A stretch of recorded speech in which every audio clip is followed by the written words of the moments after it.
Hello my dear student, मैं मनोज शर्मा आपके अपने YouTube channel maths planet institute पर आपका हार्दिक स्वागत करता हूं। प्रीवियस लेक्चर में हम मोस्ट इंपोर्टेंट क्वेश्चन का पार्ट 2 कर लिया था। आज हम पार्ट 3 करने वाले हैं और पार्ट 3 के बाद में पार्ट 4 या पार्ट 5 इतने तक आएंगे और वहाँ फिर अपना चैप्टर यूनिट 1 कंप्लीट हो जाएगा कॉम्प्लेक्स एनालिसिस का। फिर हम इसके बाद में यूनिट नंबर 2 स्टार्ट करने वाले हैं। अब देखो, सबसे इम्पोर्टेंट जो ये क्वेश्चन मैं करवा रहा हूँ पार्ट 1, पार्ट 2, पार्ट 3, इसको ये नाम इसलिए दिया गया क्योंकि ये क्वेश्चन बहुत इंपॉर्टेंट है। आपके एग्जाम के पॉइंट ऑफ व्यू से बहुत ज़्यादा इंपॉर्टेंट है। इनमें से क्वेश्चन श्योर आते हैं आपके एग्जाम में, तो इनको आप क्वेश्चन को अच्छे से एक बार देख लेना, ठीक है। तो आज हम स्टार्ट करने वाले हैं, क्वेश्चन संख्या 9 से स्टार्ट कर रहे हैं। तो देखो, एग्जाम्पल नंबर 9 की बात करेंगे हम। एग्जाम्पल नंबर 9 क्या कहता है?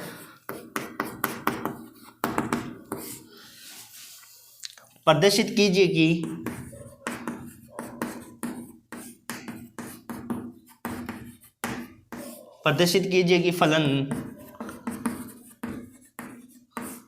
फलन एफ जेड इक्वल टू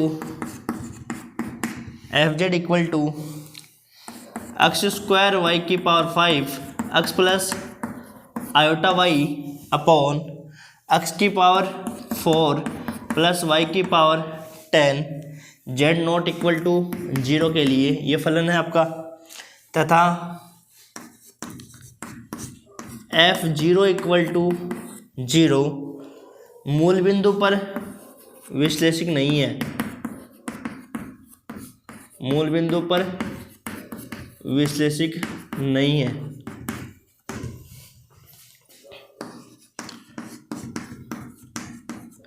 जबकि इस बिंदु पर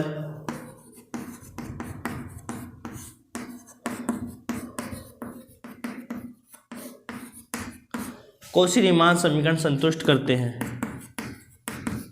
जबकि इस बिंदु पर कौशी-रीमान समीकरण संतुष्ट है।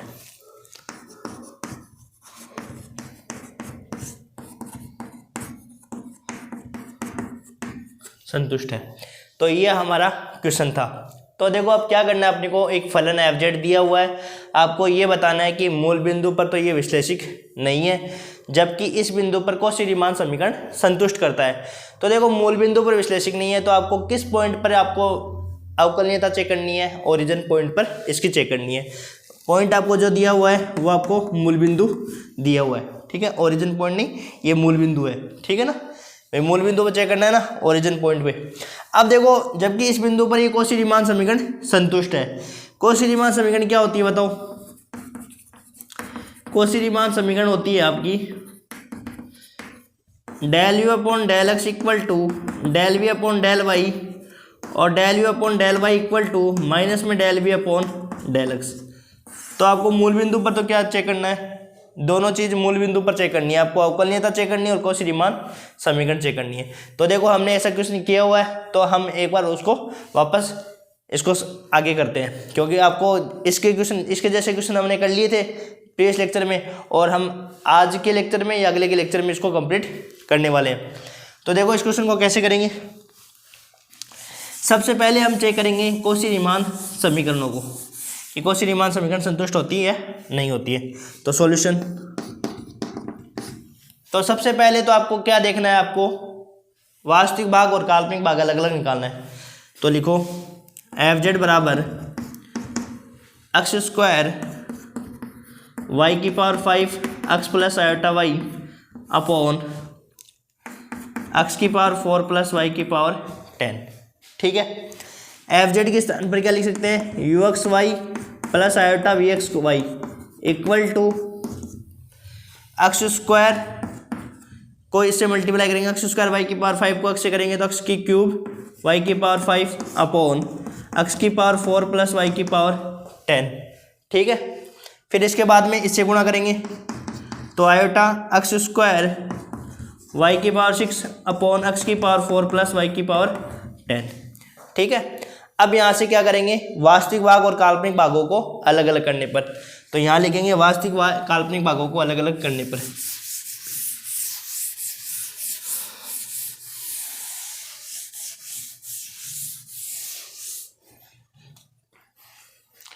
वास्तविक और काल्पनिक भागों की तुलना करने पर वास्तविक व काल्पनिक भागों की तुलना करने पर।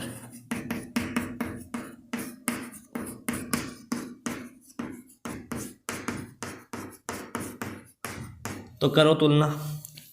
तो यहाँ से u x y equal to तो कितना आ जाएगा अपने पास, एक्स की पावर 3 वाई की पावर 5 अपॉन एक्स की पावर 4 प्लस वाई की पावर 10, और वी एक्स वाई बराबर क्या आ जाएगा अपने पास,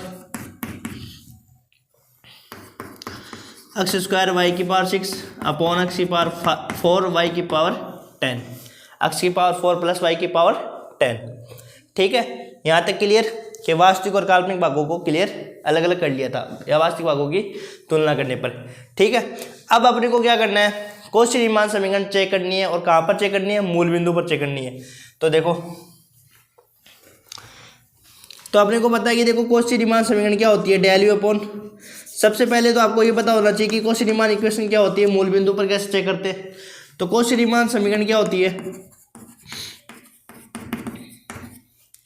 del you upon del x equal to del we upon del Y, और del you upon del Y equal to minus में del we upon del X. ये चार पार्ट अपने को निकालना है, चार भाग निकालने हैं। Del you upon del X का मान निकालना है, del we upon del Y का मान निकालना है, del you upon del Y का मान निकालना है, minus del we upon del X. इन चारों के मान निकालना है और ये देखना है कि ये सेटिस्फाई हो रही है नहीं हो रही है। तो देखो कौशी रीमान समीकरण चेक करते हैं।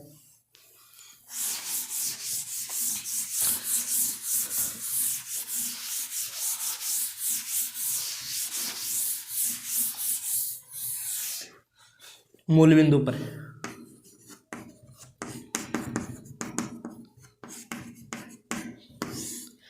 तो मूल बिंदु पर चेक करना है ना अपने को। तो del you upon del x किसके बराबर हो जाएगा, limit x tends to 0 u x 0 minus you 0 0 upon x minus 0।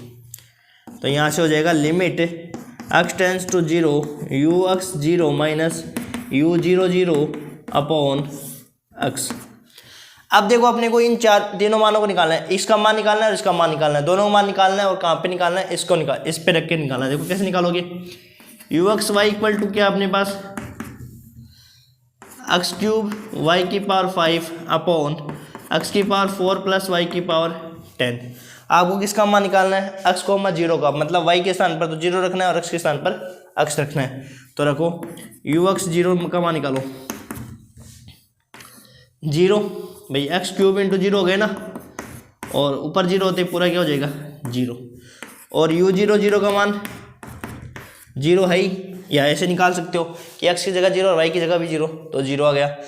तो यहाँ से आ जाएगा अपने पास limit x tends to 0 0 minus 0 upon में एक्स, तो यहाँ से आ गया 0। ठीक है, अब निकालना है आपको del you upon del Y, निकाल लो।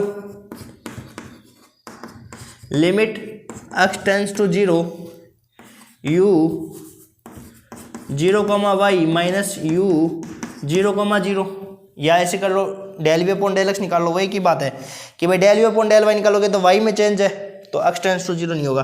तो यहाँ देखो आप वाई में निकाल लो पहले, जिससे क्या कि डेल वी डेल एक्स का दोनों एक साथ हो जाएगा और वाई का एक साथ हो जाएगा। तो del we upon del x क्या हो जाएगा, limit x tends to 0 v x 0 minus v 0 0 upon x. तो यहाँ से क्या हो जाएगा, अब इसका निकालो। तो v x y equal to अपने पास क्या है, एक्स स्क्वायर वाई की पावर 6 अपॉन एक्स की पावर 4 वाई की पावर 10। तो निकालो, एक्स की जगह एक्स रखना है और वाई की जगह 0 रखना है। तो वैसे भी देख रहे हैं 0 0 ही आएगा, तो इसका मान भी 0 आएगा और वी 0 का मान भी 0 आएगा।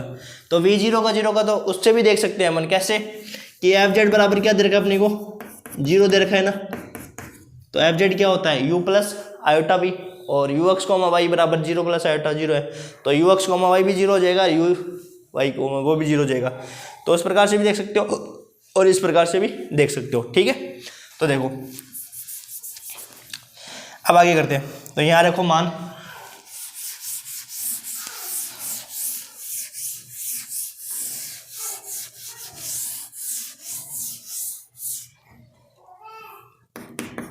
लिमिट एक्स टेंस टू 0 ये 0 हो गया, 0 माइनस 0 अपॉन में x इक्वल टू 0, तो इसका मान भी 0 और इसका मान भी 0। इसी प्रकार del we upon del x, del we upon del x तो निकल गया, del we upon del y निकालो अब। Limit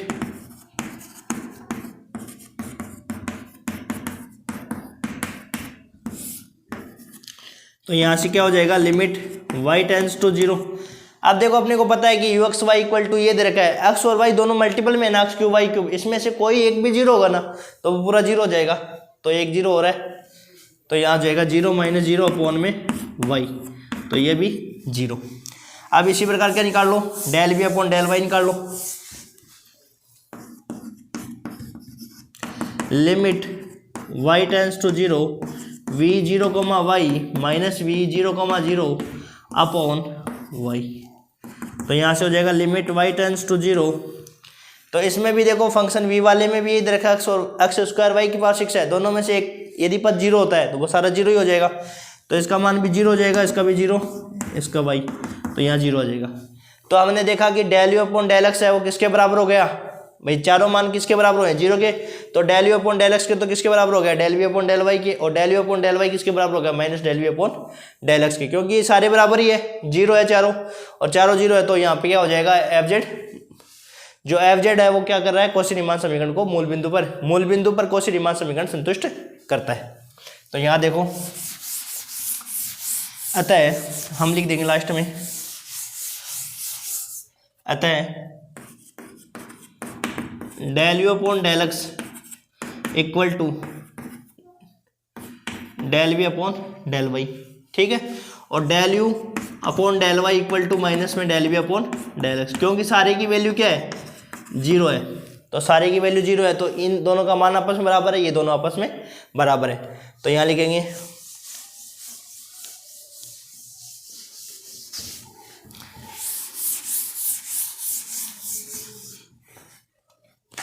implies that F Z मूल बिंदु पर कौशी रीमान समीकरण संतुष्ट करता है, कौशी रीमान समीकरण संतुष्ट करता है।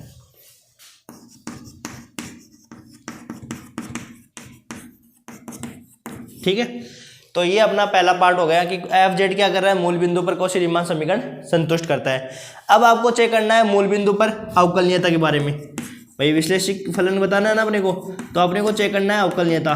तो अवकलनीयता के लिए अपने को किस पॉइंट पर चेक करना है, मूल बिंदु पर। हम जानते हैं कि अवकलनीयता को चेक करने के लिए क्या फॉर्मूला होता है कि किसी पॉइंट पर डिफरेंशिएबिलिटी कब चेक करते हैं, कैसे चेक करते हैं, F dash Z not equal to, क्या फॉर्मूला अपने पास, limit Z tends to Z not F Z minus F Z not upon Z minus Z not exist finitely and uniquely, finitely and uniquely, ठीक है। तो परिमित रूप से तथा अद्वितीय रूप से विद्यमान होना चाहिए। तो अपने को चेक किस पॉइंट पर करना है, मूल बिंदु पर चेक करना है।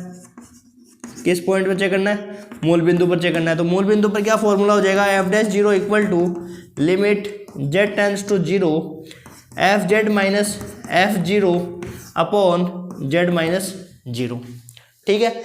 अब देखो अपने को ये देखना है कि ये जब मान लिख देंगे सारा, तो अपन क्या करेंगे, तीन जो भी कितने पथ लेने, 2 या 3 जितने भी पथ लेने हैं, उन पथों के अनुसार हम इसका मान देखेंगे परिमित रूप से, और अद्वितीय रूप से यदि मान इसका आ जाएगा तब अपन कह देंगे कि मूल बिंदु पर ये फलन जो एफ जेड है वो आपका विश्लेषिक हो जाएगा। और यदि तीनों पथों के अकॉर्डिंग मान सेम नहीं आता है तो हम इसको ये कह देंगे कि मूल बिंदु पर एफ जेड क्या नहीं है, विश्लेषिक फलन नहीं है, ठीक है।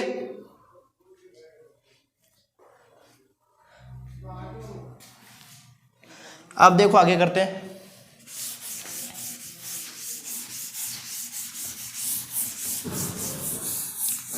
अवकलनीयता चेक करते हैं।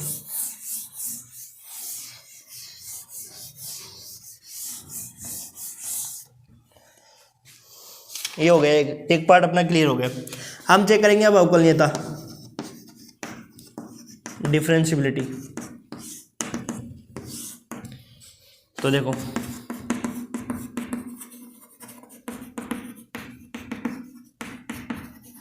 डिफरेंशियबिलिटी, ठीक है।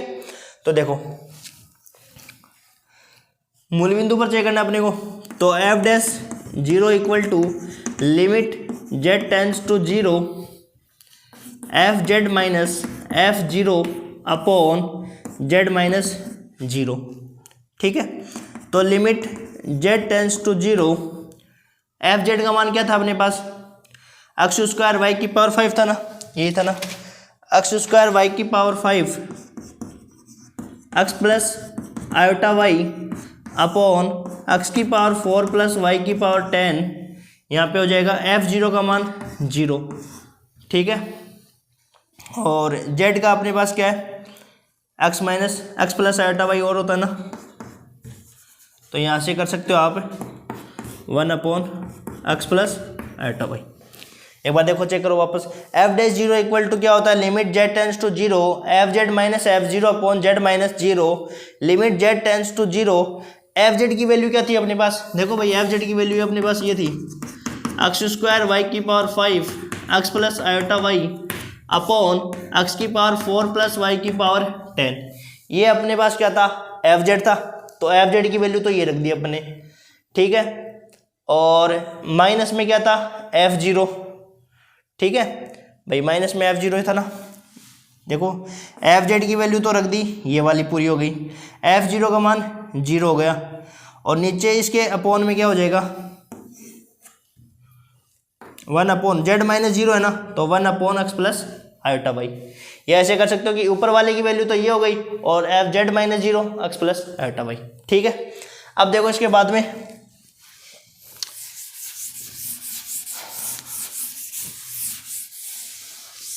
जब इसको सॉल्व करेंगे तो अपने पास क्या आएगा, f dash 0 equal to limit Z tends to 0, देखो जब इसको सॉल्व करेंगे एक्स स्क्वायर वाई की power 5 x plus iota Y upon x की पावर 4 प्लस वाई की पावर 10, यहाँ पे आ जाएगा एक्स प्लस आयोटा वाई, यही तो होगा, 0 का कोई मीनिंग नहीं है, तो यहाँ से देखो ये कैंसिल आउट हो गया।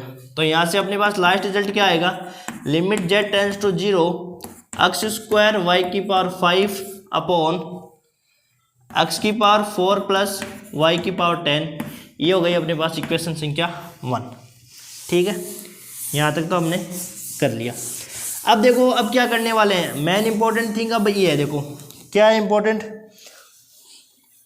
ये अपने पास आ गया, ठीक है। अब देखो क्या करना है अपने को, कि यदि हम सबसे पहला पद सेलेक्ट करें, यहाँ पे देखो लिखाऊंगा बाद में, पहले आपको समझा देता हूँ। उसमें केस 1 लेंगे हम, केस 1 क्या लेंगे, जब जेड है वो शून्य की ओर अग्रसर अक्ष अक्ष के अनुदिश हो, तो अक्ष अक्ष के अनुदिश लेंगे तो वाई का मान क्या हो जाएगा वहाँ पे 0, और वाई 0 होते ही क्या हो जाएगा ये पूरा 0, तो पहले पद के अनुसार तो मान कितना आएगा 0 आ जाएगा। केस सेकंड ले हम, कि जब जेड शून्य की ओर अग्रसर वाई एक्स के अनुदिश हो, और वाई एक्स के अनुदिश में क्या होता है कि x बराबर 0, और x बराबर जब 0 लिया तो इस पद के अनुसार मान कितना आया 0। अब देखो अब कहोगे, कई बच्चे कहेंगे कि सर यहाँ पे भी तो खत्म कर सकते थे कि भाई हाँ 0 0 आ गया, लेकिन देखो एक बात यहाँ देखो कि एक्स स्क्वायर वाई के पद में है, तो इन दोनों पदों को लेने का कोई मतलब नहीं है, क्यों, क्योंकि इससे तो मान क्या रहा, दोनों सेम ही आ रहे। यदि मान देखो, अब यदि मान लो एक तीसरा पद और लेते हो आप और उससे मान भी यदि सेम आता है, तब हम क्या कहेंगे कि ये जो एफ जेड है वो मूल बिंदु पर डिफरेंशिएबल है, ठीक है। तो इसलिए क्या करते हैं, इन पदों को लेने की बजाय हम क्या करते हैं, एक स्टैंडर्ड कर्व ले लेते हैं, स्टैंडर्ड पाथ ले लेते हैं, कर्व पाथ ले लेते हैं, है ना। तो देखो y बराबर क्या ले सकते हो आप, यहाँ पे mx ले सकते हो। इस पद के ज़्यादातर तो क्या होता है कि भाई बुक्स में क्या लिखा होता है, ज़्यादातर जो बुक्स है ना मैक्सिमम बुक्स, उनमें आपको ये पद मिलता है y बराबर mx लेते हैं, तो y बराबर mx का मतलब क्या हो जाएगा, देखो m के स्थान पर बहुत सारी इनफाइनाइट वैल्यू हो सकती है, y बराबर x ले सकते हो, y बराबर 2x, y बराबर 3x, y बराबर 4x, ठीक है।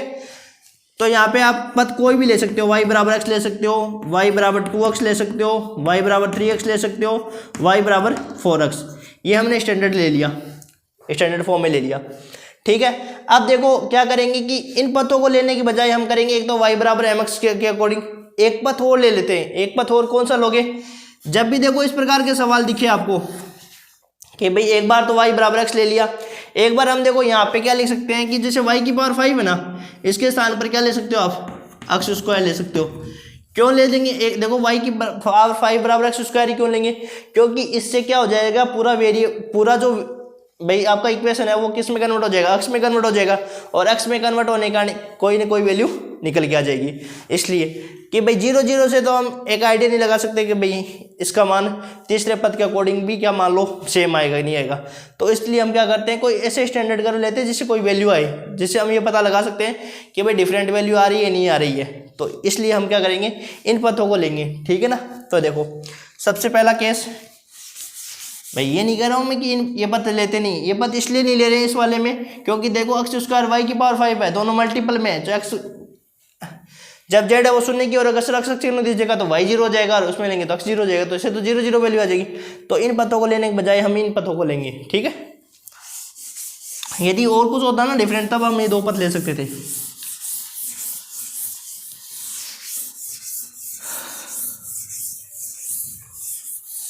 देखो अरे मैं ये नहीं कह रहा हूँ कि ये पथ अपन नहीं लेंगे, ये पथ भी ले सकते हैं, बट लेकिन आप एक और स्टैंडर्ड कर्व ले लो जिसके के कारण हमके पास कोई रिजल्ट निकल पाए कि वैल्यू डिफरेंट आती है नहीं आती है, कोई अपने को पर्टिकुलर पता चल जाए। इसलिए देखो केस फर्स्ट लेते हैं, जब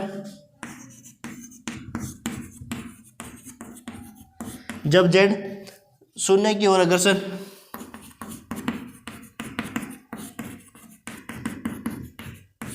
y बराबर mx के अनुदिश जाए।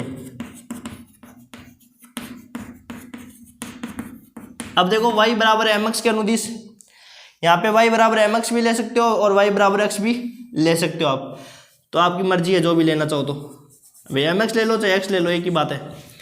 तब समीकरण 1 से f dash 0 equal to limit y किस में कन्वर्ट हो जाएगा, x में, तो limit x tends to 0 x square y की पावर 5, तो m की पावर 5 x की पावर 5 अपॉन x की पावर 4 प्लस y की पावर 10 है ना, तो m की पावर 10 और x की पावर 10, ठीक है। लिमिट x टेंस टू 0, तो यहाँ हो गया x की पावर 7 m की पावर 5, यहाँ से आ गया x की पावर 4 प्लस m की पावर 10 और x की पावर 10। तो देखो यहाँ पे क्या हो जाएगा, ये वाला हो जाएगा। तो यहाँ से आप क्या कर सकते हो, x की पावर 7 कॉमन ले लो, चाहे इतना भी कर लो। भाई यहाँ पे x का मान यदि 0 रखोगे, यहाँ पे यदि अपन देखो आगे करते हैं इसको सोल्व,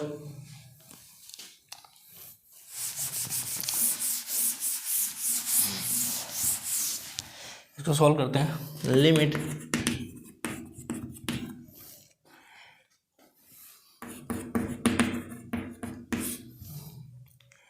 यहाँ से मान लो हम x की पावर 10 कॉमन ले ले या x की पावर 4 कॉमन ले ले, तो यहाँ से क्या मिलेगा अपने पास 1 प्लस m की पावर 10 और यहाँ पे x की पावर 6, ठीक है। यही होगा ना, यही होगा। तो देखो लिमिट x टेंस टू 0, यहाँ पे कितना होगा x की पावर 3, तो x की पावर 3 m की पावर 5 1 प्लस m की पावर 10 x की पावर 6। अब यदि मान लो 0 रखते हैं x की जगह, भाई x टेंस टू किसकी ओर हो रहा है, 0 की ओर है, तो यहाँ से 0 रखेंगे तो क्या मिलेगा अपने को बताओ। तो ये हो जाएगा अपने पास 0 इंटू 0 0 हो जाएगा, और ये हो जाएगा 1 प्लस 0, तो ये आ जाएगा 0। अब देखो इससे भी वैल्यू क्या आ गई, 0 आ गई। देखो हम एक रिजल्ट पे पहुंच रहे हैं, लेकिन एक ये चीज़ें भी हैं कि और भी ये आपको दे रखा है कि भाई आपको प्रूव करना है कि भाई मूल, आपको ये बोला है कि मूल बिंदु पर विश्लेषिक नहीं है, तो भाई क्या पता कि अगले पद से मान डिफरेंट आ जाए। तो एक पद और ले लेते हैं अपन, केस सेकंड। भाई x के अनुदिश देखा तब भी 0 आ रहा था, y x के अनुदिश देखा तब भी 0 आ रहा है, और इस पद के अनुदिश भी 0 आ रहा है। अब एक पद और ले लेते हैं। अब एक पद देखो किस प्रकार से लिया जाता है, ये यदि आप 2-3 क्वेश्चनों की प्रैक्टिस करोगे ना तो आपको पता चल जाएगा कि पद किस प्रकार से लिया जाता है। तो जो अपने पास एफ क्या था, x स्क्वायर y की पावर 5 x की पावर 4 प्लस y की पावर 10, ये पद था, ये था, ये अपने पास एफ ये था।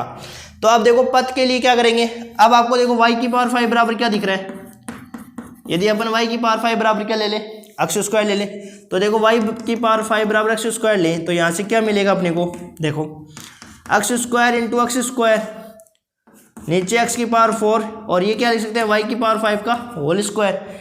तो इसके स्थान पर क्या लिया है एक्स स्क्वायर का स्क्वायर क्या हो गया एक्स की पावर 4, यहाँ से एक्स की पावर 4 और यहाँ से 2x की पावर 4, यहाँ से वैल्यू कितनी आ गई 1/2। अब देखो इसके अकॉर्डिंग 0 और इसके अकॉर्डिंग 1/2 है, तो फाइनाइट वैल्यू तो आ रही है बट लेकिन अद्वितीय वैल्यू नहीं आ रही है। तो अद्वितीय वैल्यू नहीं आ रही है तो एफ जेड क्या करेगा, मूल बिंदु पर एनालिटिक नहीं होगा, जबकि इस बिंदु पर वह कौशी रीमान समीकरण संतुष्ट करता है। ठीक है, तो देखो इस प्रकार से अपन क्या करेंगे क्वेश्चन को करेंगे।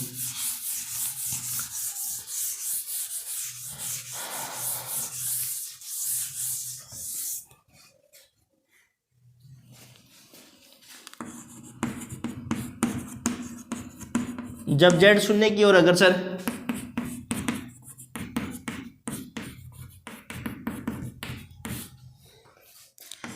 y की पावर 5 बराबर एक्स स्क्वायर के अनुदिश हो, तब समीकरण 1 से लिमिट x टेंड्स टू 0, तो अपने पास फंक्शन क्या था एक्स स्क्वायर वाई की पावर 5 अपॉन एक्स की पावर 4 प्लस वाई की पावर 10, तो limit x tends to 0 x square Y की पावर 5, इसको भी लिख दो एक्स स्क्वायर प्लस वाई की पावर 5 का होल स्क्वायर। अब रख दो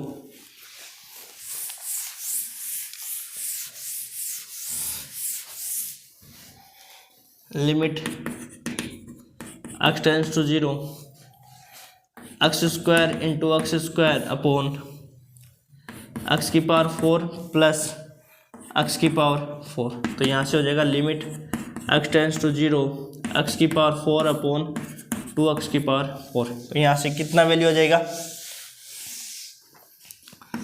1/2।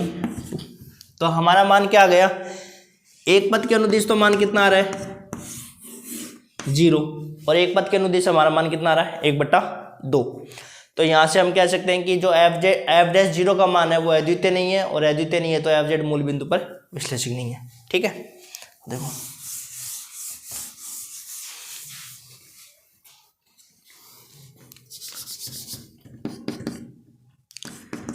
इंप्लाइज दैट एफ डैश 0 का मान अद्वितीय नहीं है,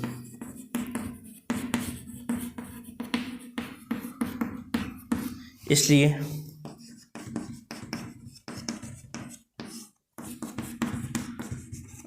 एफ जेड मूल बिंदु पर विश्लेषक नहीं है।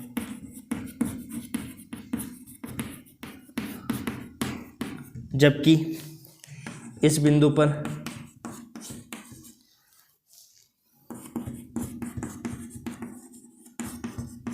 कौशी रीमान समीकरण संतुष्ट है।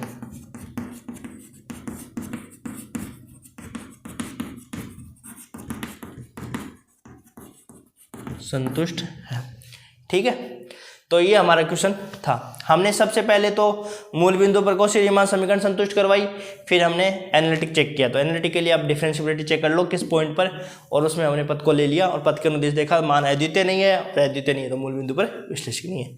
ठीक है, ये हमारा एग्जाम्पल नंबर 9 कंप्लीट हुआ। अब एग्जाम्पल नंबर 10, और एग्जाम्पल नंबर 10 इतना इंपॉर्टेंट एग्जाम्पल आपका एग्जाम में आ चुका है। ये एग्जाम्पल आपके ये शायद 2020 में आया हुआ है क्वेश्चन है ये, ठीक है ना।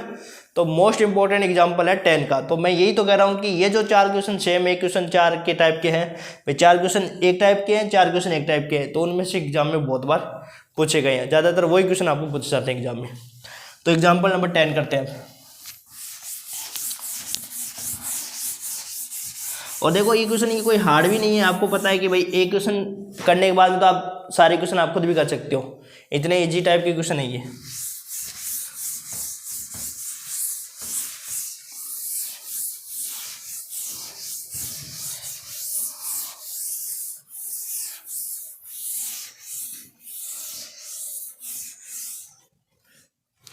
Example number 10 important.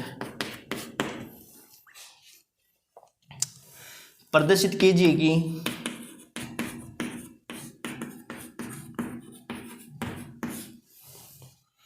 कि फलन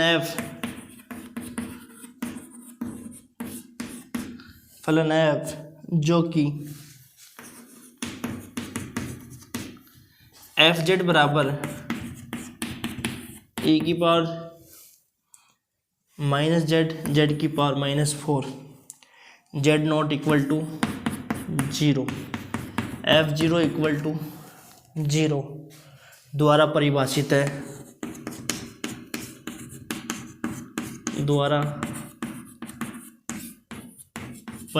है वह z बराबर 0 पर विश्लेषिक नहीं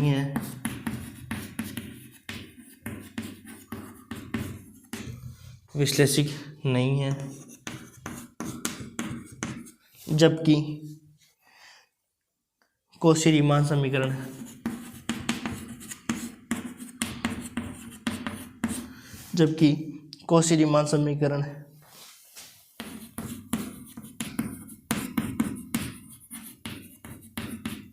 इस बिंदु पर संतुष्ट है।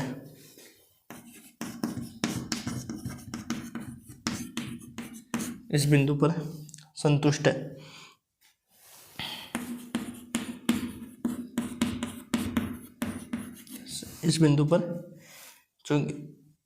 कौशी-रीमान समीकरण इस बिंदु पर संतुष्ट है।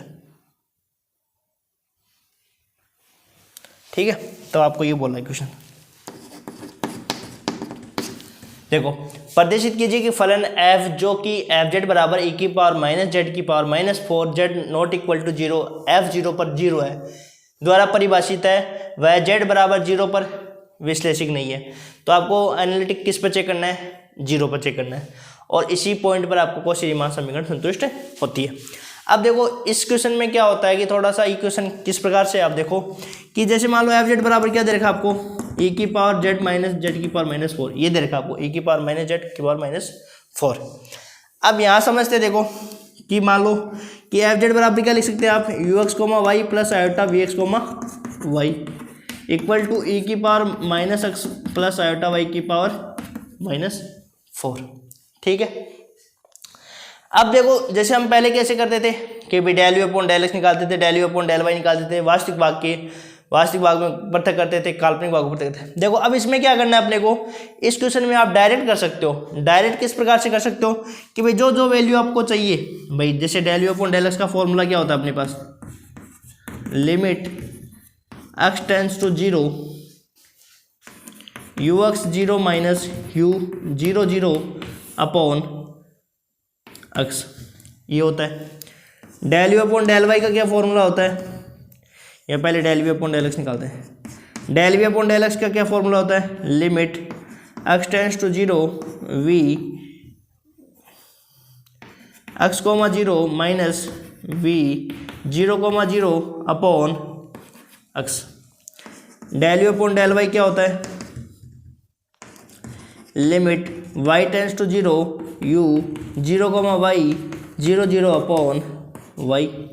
और del we upon del Y किसके बराबर होता है, limit y tends to 0 u v 0, y minus v 0, upon में y, ये होता है। ठीक है, del you upon del X का limit x tends to 0 ux, 0 minus u 0 upon में x। इस प्रकार से चारों फॉर्मूले होते हैं। आपको पहला क्या चेक करना है कि कौशी-रीमान समीकरण इस बिंदु पर संतुष्ट होता है। तो क्या क्या वैल्यू निकालनी है, सबसे पहले देखो आपके पास ये दे रखा है f0 बराबर 0, f0 बराबर 0 दे रखा है ux, y plus iota vx, y 0 है। इसका मतलब ये वाला भाग भी 0 और वो वाला भाग भी 0, vx, y 0। अब देखो इसमें एफ जेड बराबर क्या दे रखा है, x प्लस आयोटा y का मतलब ये दोनों पॉइंट क्या है, 0 है, तो 0 और यहाँ पे भी 0। तो u 0 का मान 0 और v 0 का मान भी 0। इनके मान तो निकालने की जरूरत है नहीं आपको, ये मान और ये मान, ये 4 मान तो निकालने की जरूरत है नहीं। आपको निकालने की क्या है, 1 2 3 4। अब देखो यहाँ समझो, यदि आप इसको समझ लिए ना तो ये इतना इजी क्वेश्चन है कि आप कर सकते हो खुद भी। यहाँ समझो, देखो ux, 0 निकालना है आपको, अब इसका मतलब क्या समझते हो आप, यू एक्स कॉमा जीरो इस समीकरण में कैसे आएगा, इसको मान लो मैं समीकरण 1 देता हूँ, तो यू एक्स कॉमा जीरो कैसे आएगा, यदि मैं इस समीकरण में क्या कर दूँ, वाई बराबर जीरो रख दूँ, तो यहाँ से क्या हो जाएगा, u x comma zero plus iota v x comma zero equal to a की power minus x plus zero की पावर माइनस 4। तो यहाँ से u x comma zero plus iota v x comma zero equal to a की power minus 1 upon x की power 4, यही तो होगा ना भाई, माइनस एक्स की पावर माइनस 4, तो माइनस 1 अपॉन एक्स की पावर 4। तो बताओ देखो यू एक्स कोमा जीरो का मान कितना हो जाएगा, ये वाला मान हो जाएगा, और वी एक्स कोमा जीरो का मान क्या हो जाएगा, 0। क्यों, क्योंकि इसमें काल्पनिक भाग तो है ही नहीं। तो यहाँ से आज आपका मान आ जाएगा यू एक्स जीरो तो आ जाएगा ए की पावर माइनस एक्स की पावर 4, और वी एक्स जीरो का मान कितना आ गया, 0। दो मान ऐसे निकल गए। एक बार क्या करेंगे, एक्स बराबर 0 रख देंगे, तो एक्स बराबर 0 रखने पर आपके ये दो मान और निकल के आ जाएंगे। तो इस प्रकार से आपके चारों मान निकल जाएंगे, और चारों मान निकलने के बाद में मान रखना है, फिर आपको ये देखना है कि दोनों ये del you upon del x del we upon del y के बराबर है, नहीं sorry del you upon del x del we upon del y के बराबर है, और del you upon del y minus del we upon del x के बराबर है या नहीं। ठीक है, तो इस प्रकार तो हम कॉची रीमान समीकरण संतुष्ट करवाएंगे। अब डिफरेंशिएबिलिटी के लिए जब हम करेंगे तब बताएंगे। तो इतना अपन क्या करते हैं, लिखते हैं। ठीक है, तो देखो इसलिए देखो इस क्वेश्चन को एग्जामिनर क्यों देता है, क्योंकि इसमें थोड़ा सा डिफरेंट है, अदर की बजाय डिफरेंट है, इसलिए इस क्वेश्चन को एग्जामिनर की क्या होती है, फर्स्ट चॉइस यही होता है क्वेश्चन, क्योंकि डिफरेंट होता है ना तभी देता है एग्जामिनर। एफ जेड बराबर अपने पास दे रखा है ए की पावर जेड की पावर माइनस 4। ठीक है, तो एफ जेड बराबर क्या लिख सकते हैं, u x comma y plus iota b x comma y equal to a की power minus x plus iota y की पावर माइनस 4। इसको दे देंगे समीकरण संख्या 1। ठीक है, समीकरण 1 में एक्स बराबर 0 रख लो, एक बार वाई बराबर 0 रख लो। तो समीकरण 1 में एक्स बराबर 0 रखने पर रखो plus iota v 0 comma y equal to a की पावर माइनस एक्स के स्थान पर 0 प्लस आयोटा वाई की पावर माइनस 4। तो यहाँ रखो u 0 comma y plus iota v 0 comma y equal to a की पावर माइनस, अब देखो 1 अपॉन आयोटा की पावर 4 और y की पावर 4, यहाँ देखो समझो, यहाँ इसको ले जाएंगे ना, e की पावर माइनस आयोटा y की पावर माइनस 4 है, तो इसको लिखेंगे e की पावर माइनस 1 अपॉन आयोटा की पावर 4 और y की पावर 4। अब बताओ आयोटा की पावर 4 क्या होता है, 1 होता है ना भाई, आयोटा की पावर 4 का मान कितना होता है, 1 होता है, तो ये लिखा जाएगा e की पावर माइनस 1 अपॉन y की पावर 4। ठीक है, तो यहाँ से देखो वास्तविक व काल्पनिक भागों की तुलना करने पर, तो यहाँ लिखेंगे देखो वास्तविक व काल्पनिक भागों की तुलना करने पर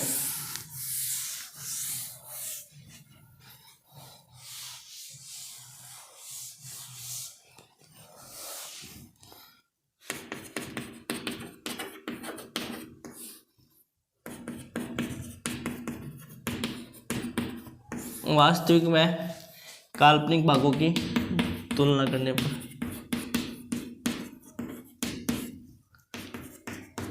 करो, तो अपने पास u 0 comma y plus, sorry यहाँ पे लिखने की जरूरत नहीं है, सीधा मान निकाल लो, u 0 कोमा वाई के बराबर, तो किसके मान क्या मान आ गया, a की पावर माइनस 1 अपॉन वाई की पावर 4, और v 0 कोमा वाई किसके बराबर आ गया, 0 के।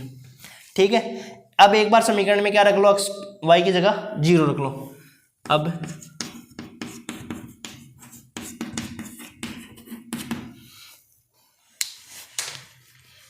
y बराबर 0 रखने पर रखो,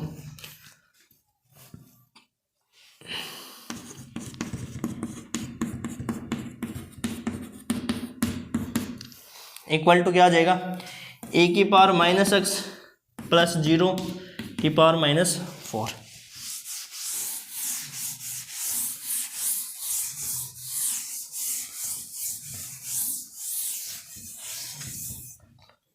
यहाँ से हो जाएगा u x comma 0 plus iota v x comma 0 equal to a की पावर माइनस एक्स की पावर 4 प्लस आयोटा इंटू 0। वास्तविक और काल्पनिक भागों की तुलना करने पर वास्तविक व भागों की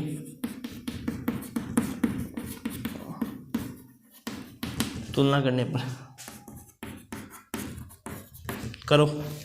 तो यहाँ से यू एक्स कोमा 0 तो किसके बराबर हो गया, ए की पावर माइनस एक्स की पावर 4 और वी एक्स कोमा 0 के बराबर किसके बराबर हो गया, 0 के बराबर हो गया। ठीक है, तो यहाँ से देखो अब आगे, अब मूल बिंदु पर अपने को कौशी रीमान समीकरण संतुष्ट करानी है। तो मूल बिंदु पर del you upon del x किसके बराबर होता है, limit x tends to 0 u x comma 0 minus you 0 comma 0 upon x minus 0। रखो लिमिट एक्स टेंस टू 0, इसके नीचे लिख देते हैं लिमिट एक्स टेंस टू 0। अब देखो यू एक्स कोमा 0 कितना है अपने पास, ये ए की पावर माइनस 1 अपॉन एक्स की पावर 4 माइनस 0 अपॉन में एक्स। ठीक है, तो यहाँ से बताओ देखो क्या हो जाएगा, यहाँ से हो जाएगा अपने पास लिमिट एक्स टेंस टू 0, एक बार इनको वैल्यू लिख देते हैं एक बार सारी, यू 0 कोमा वाई का मान किसके बराबर है, ए की पावर माइनस वाई की पावर 4, वी 0 कोमा वाई किसके बराबर है 0 के, और यू एक्स कोमा 0 किसके बराबर है अपने पास ए की पावर माइनस एक्स की पावर 4 और u 0 comma v x comma 0 के। तो यहाँ देखो ये हो जाएगा 1 अपॉन एक्स ए की पावर 1 अपॉन एक्स की पावर 4। अब देखो आप एक्सपेंशन भी कर सकते हो उसमें, भाई एक्सपेंशन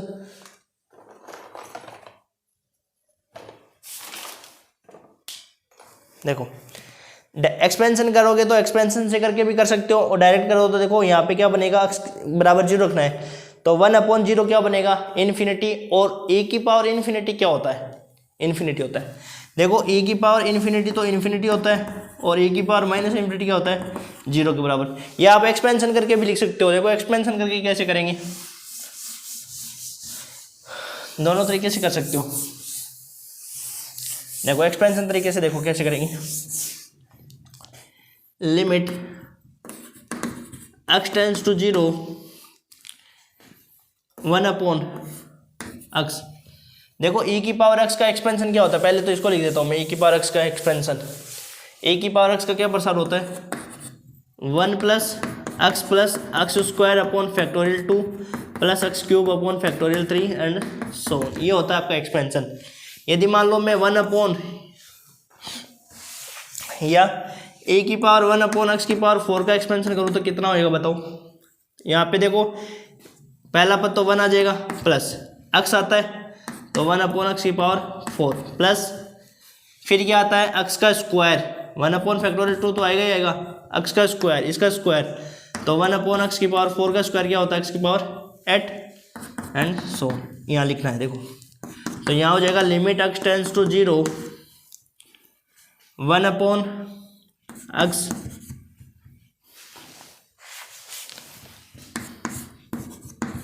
यहाँ नीचे लिखना है ना इसका एक्सपेंशन, लिखो 1 प्लस एक्स की power 4 plus 1 upon factorial 2 x की power 8 so.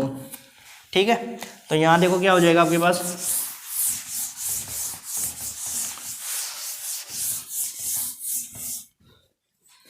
Limit x tends to 0 1 upon x plus x cube, sorry 1 upon x cube, यहाँ हो जाएगा 1 अपॉन फैक्टोरियल 2 एक्स की पावर 7 सो। एक्स की पावर एक्स में 0 रखेंगे, एक्स टेंस टू 0 रखेंगे तो यहाँ क्या हो जाएगा 1 अपॉन 0 इन्फिनिटी, और ये भी इन्फिनिटी, और इन्फिनिटी में 0 ऐड करोगे इन्फिनिटी हो जाएगा, तो 1 अपॉन इन्फिनिटी क्या हो जाएगा 0, तो इसका मान कितना आ जाएगा 0 आ जाएगा।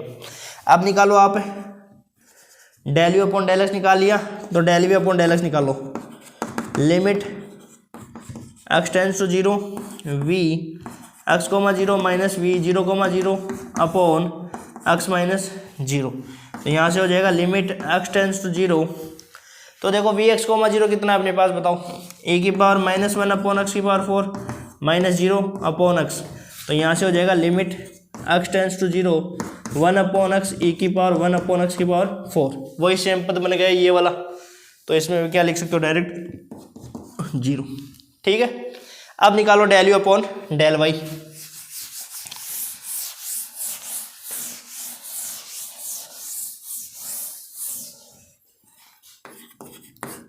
Del you upon del Y क्या होता है, limit y tends to zero, limit y tends to zero u zero comma y minus you.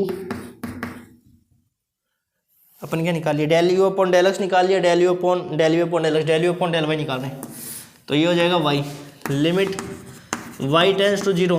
अब देखो यू जीरो कोमा वाई कितना है बताओ, ए की पावर माइनस वाई की पावर फोर जीरो, और ये हो गया Y.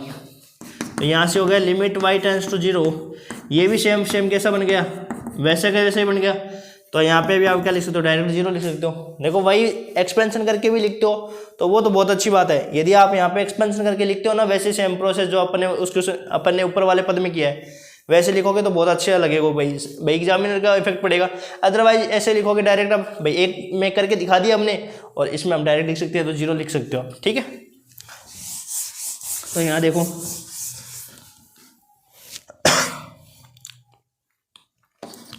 Del we upon del y निकालो, limit y tends to zero v zero comma y minus v zero zero upon y, limit y tends to zero. तो v zero comma y कितना है बताओ आपके पास,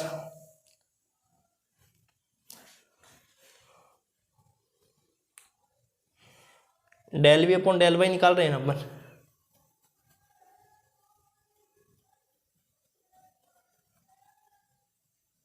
यहाँ पे हमने गलती तो नहीं कर दी क्या,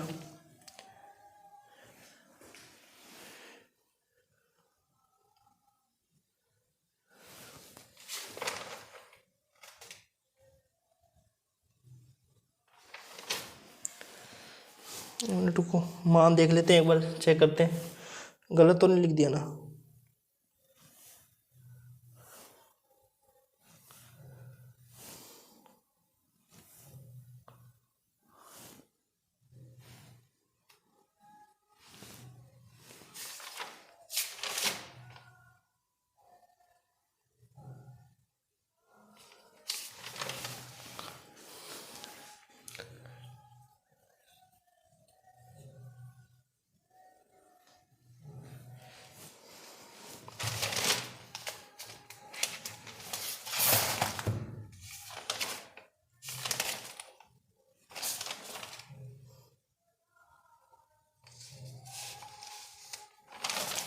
वी जीरो को वाई कितना आ रहा है अपना, जीरो जीरो माइनस जीरो, ये वैसे जीरो आ जाएगा direct.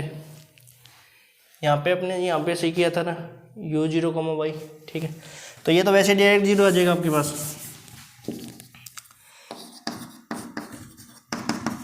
Limit y tends to zero v zero comma y minus v zero zero upon y. तो देखो वी जीरो कोमा वाई कितना आ गया अपने पास, जीरो है, और वी जीरो जीरो अपने पास जीरो है, तो ये वैसे जीरो आ जाएगा, डायरेक्ट आ जाएगा।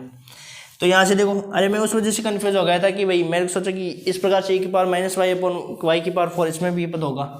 इसमें तो सही किया है ना, del you upon del y में तो यू जीरो कोमा वाई, ये तो सही है। तो यहाँ से देखो आता है del you upon del x equal to del we upon del y and del you upon del Y equal to minus में del we upon del x. सबके मान क्या आ गए, जीरो जीरो मान आ गए।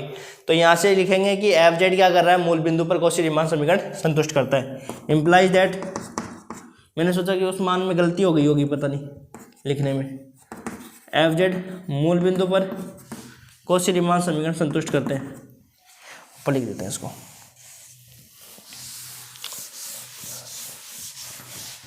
इम्प्लाइज दैट एफ जेड मूल बिंदु पर कौशी रीमान समीकरण संतुष्ट करता है। कौशी रीमान समीकरण संतुष्ट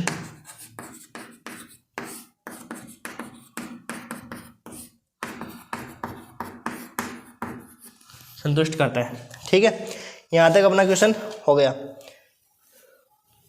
ये सारे मान बराबर आ गए। अब देखो इसके बाद में अपने को चेक करना है अवकलनीयता के बारे में।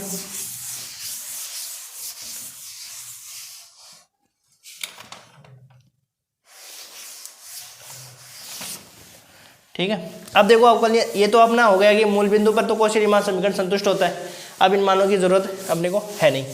तो देखो अवकलनीयता चेक करते हैं। अब वही अवकलनीयता में वही तीन पथ लेने होते हैं अपने को। तो देखो सबसे पहले मैं एफ जेड का मान नहीं लिखता हूँ, रहने तो सीधा लिखते हैं अवकलनीयता differentiability.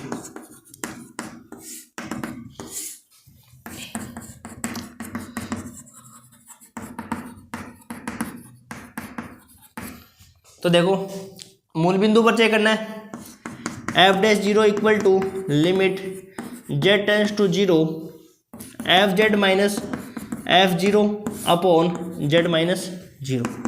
Limit Z tends to zero, f z का मान क्या था अपने पास बताओ, e की पावर माइनस जेड की power minus 4 minus zero upon z. Upon z के स्थान पे क्या लिख सकते हो, एक्स प्लस आयोटा वाई। ठीक है, तो यहाँ से देखो एक्स वाई में कन्वर्ट करेंगे तो यहाँ पे क्या हो जाएगा, limit Z tends to zero e की power minus x plus iota y की power minus 4 upon x plus iota y. और यदि अपन वैसे कले 1 अपॉन एक्स प्लस आयोटा की पावर 4 लिखें तो यहाँ देखो ऐसे हो जाएगा, limit Z tends to zero, इसको देखो ऐसे लिख देंगे ना, 1 upon x plus iota y की पावर 4। अब ये पूरा पद ऊपर है, इसको यदि अपन नीचे लिख दे तो ये प्लस में हो जाएगा। तो इसको लिख सकते हैं 1 upon x plus iota y a की power 1 upon x plus iota y की पावर 4, ये लिख सकते हैं। इसको दे देंगे समीकरण संख्या 1। ठीक है, यहाँ इतना हो जाएगा सोल्व करने पर, या वैसे भी कर सकते हो भाई, जैसे यहाँ पे इतना नहीं करते हो वो बात बराबर ही है। क्यों, क्योंकि देखो हम पथ लेंगे ना, उसमें भी अपने को रखना पड़ेगा। या यहाँ पे इतना भी कर सकते थे आप कि भाई e की पावर जेड की पावर 4, ये हो गया, सॉरी e की पावर माइनस जेड की पावर 4, और ये पद नीचे आता तो ये हो जाता 1 अपॉन जेड e की पावर 1 अपॉन जेड की पावर 4। वो बात वही है। अब देखो पथ लेते हैं, एक तो लेना है कि अपने को अक्ष के अनुदिश ले, जैसे मान लो तो अक्ष के अनुदिश लेंगे तो y बराबर क्या हो जाएगा 0, और y बराबर 0 से ये क्या हो जाएगा 0, और ये हो जाएगा आपके पास 0। तो ये हो जाएगा आपके पास 1 अपॉन एक्स ए की पावर 1 अपॉन एक्स की पावर 4। तो वही इनफाइनाइट वाला फॉर्म बन जाएगा, कितना हो जाएगा 0। y एक्स के अनुदिश अपन ले तो y एक्स के अनुदिश में एक्स 0 रखेंगे तो एक्स ये तो 0 हो जाएगा, और ये हो जाएगा अपने पास 1 अपॉन आयोटा वाई ए की पावर आयोटा वाई की पावर 4। ठीक है, तो यहाँ पे क्या हो जाएगा, आयोटा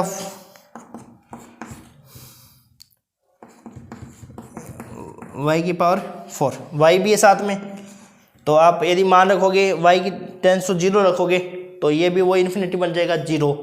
एक पद तो ये हो जाएगा एक्स के अनुदिश, एक हो जाएगा वाई एक्स का अनुदिश, और एक y की जगह क्या कर लेंगे, अक्ष रख देंगे, और उसके अकॉर्डिंग मान यदि डिफरेंट आता है तब हम कह देंगे कि एफ डैश जीरो का मान, जो एफ डैश जीरो का मान है वो अद्वितीय नहीं है। तो देखो केस नंबर फर्स्ट,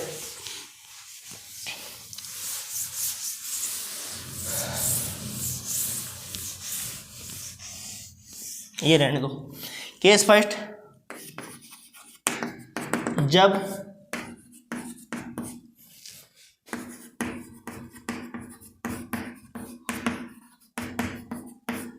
शून्य की ओर अग्रसर अक्ष के अनुदिश हो,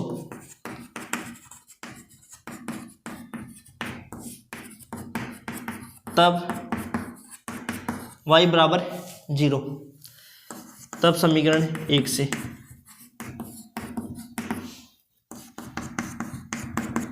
लिमिट x टेंस टू 0, तो यहाँ हो जाएगा 1 अपॉन एक्स ए की पावर 1 अपॉन एक्स की पावर 4, और ये हो जाएगा आपके पास 0। क्योंकि देखो एक्सपेंशन से भी लिख सकते हो, यदि देखो थोड़ा सा इतना और लिखते हो आप तो अच्छी बात है, अदरवाइज इतना भी सही है। एक्सपेंशन करो इसका, 1 प्लस 1 अपॉन एक्स की पावर 4, 1 अपॉन फैक्टोरियल 2 एक्स की पावर 8। तो यहाँ हो जाएगा अपने पास limit x tends to 0 x plus 1/x³। तो यहाँ हो जाएगा आपके पास 0। इक्वेशन 1 है ना, इसको रखना है यहाँ पे, limit z tends to 0 1 + x + i/y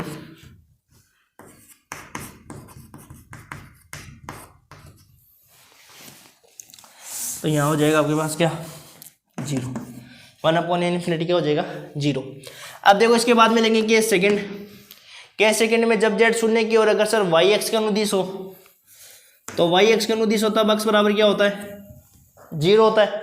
तो यहाँ से क्या हो जाएगा अपने पास, देखो y की जगह x की जगह 0 रख दो, तो ये तो हो जाएगा i/y, और वो हो जाएगा आपके पास क्या e⁻i/y⁴ हो जाएगा ना।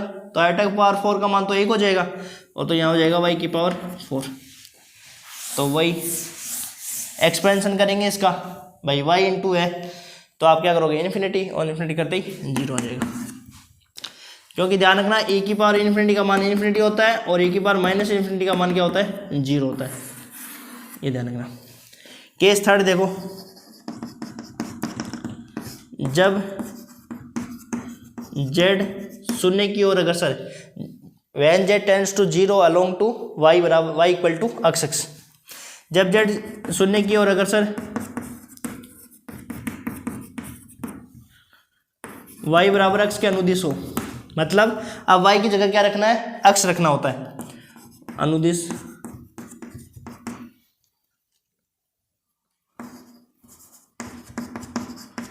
रखो, तब समीकरण 1 से देखो इसमें एक पथ लेते हैं। अब कहीं कहेंगे सर इसमें आपने ये कैसे लिया कि x का अनुदिश ले लिया, y x का अनुदिश ले, लास्ट वाले में लिया नहीं। तो देखो x का अनुदिश ले रहे हैं, तो जो तीसरा पथ ले रहे हैं अपन, तीसरा या चौथा पथ, अब देखो इसके मान भी सेम आ जाता, तो एक पथ और लेते फिर लास्ट में, एक पथ से भी सेम आता तब अपन अद्वितीय बता देते। तो ये चेक करते हैं अपन, देखो y बराबर x और ले लो, इसमें limit x tends to 0 1/x + i/x, और ये हो जाएगा e⁻x + i/x⁴ ये हो गया आपका, ठीक है।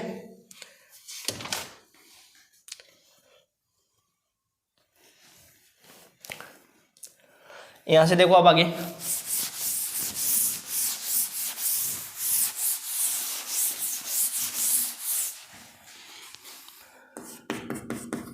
Limit x tends to 0। यहाँ देखो, यहाँ पे यदि अपन x कॉमन ले लें, तो x कॉमन लेने से 1 + i बचेगा, यहाँ बचेगा देखो x कॉमन लेने से 1 + i, और यहाँ पे क्या हो जाएगा x कॉमन लोगे, जैसे मान लो देखो ये ऐसे है x + i/4, तो यहाँ पे देखो x कॉमन आया, यहाँ से x कॉमन आने के कारण क्या होगा x⁴, और यहाँ बचा 1 + i/4। ठीक है भाई, जब हम यहाँ से x बाहर लेंगे तो x किस रूप में आएगा, x⁴ के रूप में बाहर आएगा, x⁴ में बाहर आ गया। फिर बचा अंदर 1 + i/4, 1 + i/4 को सोल्व करो, देखो इसको ऐसे लिखेंगे 1 + i² तो ये कितना हो जाएगा 1 + i² + 2i, और यहाँ पे आ जाएगा पावर 2, तो ये कितना हो गया बताओ 1 - 1 + 2i, तो 1 से 1 कैंसिल हो गया, 4i², यहाँ पे हो गया -4।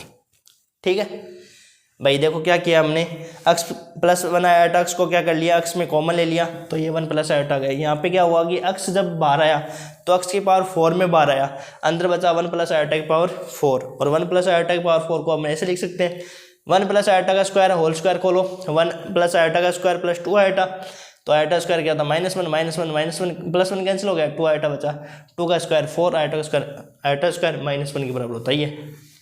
तो यहाँ पे अपने पास क्या आ गया, देखो यहाँ पे आ गया अपने पास, यहाँ पे आया -1 + i/4 आया ना, तो 1 + i/4 कितना है अपने पास बताओ, यहाँ पे 2i 4 आ गया ना, 4 ये आया अपने पास क्या 1 + i² का स्क्वायर है, तो 1 + 2i बचा, 2i का स्क्वायर कितना होता है 4i² माइनस का 4 आया, तो -4 आ गया।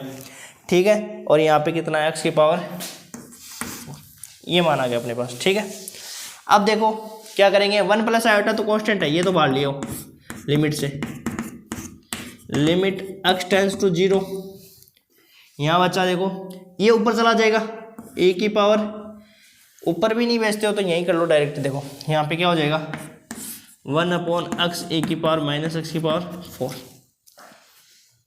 तो यहाँ देखो अब इसको ऊपर लिख लो चाहे,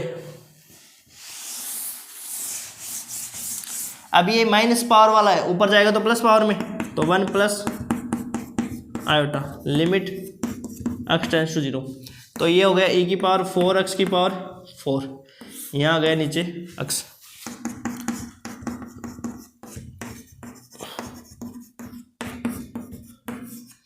e की पावर 4x की पावर 4, यही होगा ना, e की पावर 4x की पावर 4। एक मिनट रुको रुको रुको रुको रुको, यहाँ पे अपनी गड़बड़ी हो गई, -1 में था ना ये, सॉरी एक बार गलती हो गई अपने, ये गलती हो गई, ए की पावर में ये था x प्लस आयोटा x, ये था 1/x प्लस आयोटा x का होल स्क्वायर, ये गलती कर दी थी हमने। तो 1 प्लस आयोटा का स्क्वायर तो हो जाएगा भाई 4 था ना यहाँ पे, तो x की पावर 4, तो ये नीचे था, तो ये ऐसे था आपके पास 1/4x की पावर 4 था, गलती हो गई। देखो गलती क्या हो गई हमारी, ये 1 में था और हमने क्या रख दिया, ऊपर रख दिया, तो देखो यहाँ से हो जाएगा अपने पास, तो ये हो जाएगा अपने पास प्लस हो जाएगा ऊपर जाके, तो यहाँ से थोड़ा सा मिस्टेक हो गई। तो देखो e की पावर x बराबर क्या होता है 1 plus x square upon factorial 2 x की पावर फैक्टोरियल 3, इस प्रकार से एक्सपेंशन होता है। तो e की पावर 1/4x की पावर 4 किसके बराबर होगा 1 प्लस 4x की पावर 4, और यहाँ पे देखो x का स्क्वायर होता है, तो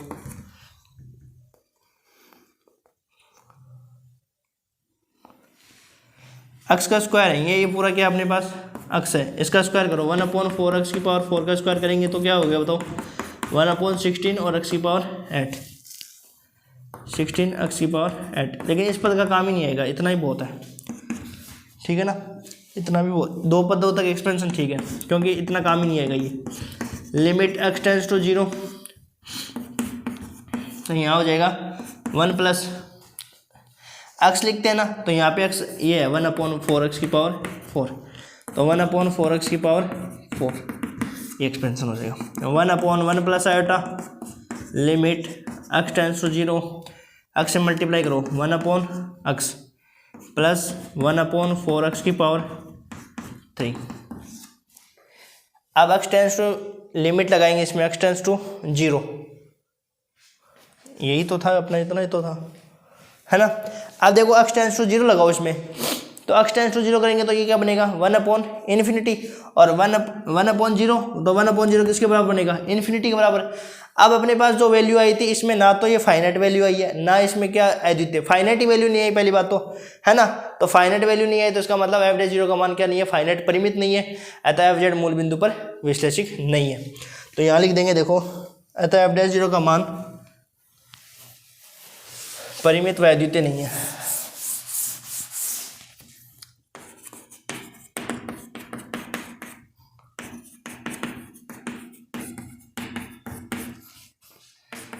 परिमित व अद्वितीय नहीं है, अतः f z मूल बिंदु पर विश्लेषिक नहीं है।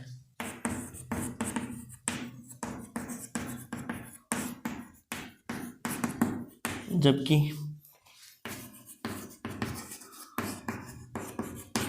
इस बिंदु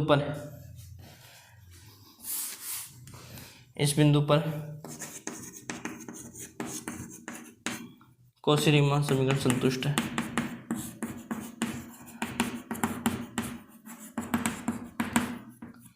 तो देखो सबसे पहले तो हमने क्या किया, कौशी-रीमान समीकरण संतुष्ट किया, फिर हमने 3 पथ लिए अवकलनीयता के लिए, तो 3 पथों के अनुसार देख लिया था। अब देखो हमारा एक क्वेश्चन और बचा है, एक या 2 क्वेश्चन और बचे हैं, वो हम अगले लेक्चर में करेंगे, भाई आपके 1 से 2 क्वेश्चन और बचे हैं जो हम अगले लेक्चर में करेंगे, और अगले लेक्चर में आपका ये यूनिट कंप्लीट हो जाएगा। आज के जो क्वेश्चन कराए हैं इसमें e की पावर z की पावर -4 वाला एग्जाम्पल बहुत मोस्ट इंपॉर्टेंट एग्जाम्पल है जो एग्जाम में आता है। और यदि आपको देखो वीडियो अच्छे लग रहे हैं तो चैनल को लाइक, शेयर और सब्सक्राइब जरूर करें, जिससे हमें मोटिवेट मिलेगा और हम आगे के वीडियो अपलोड करेंगे। Thank you.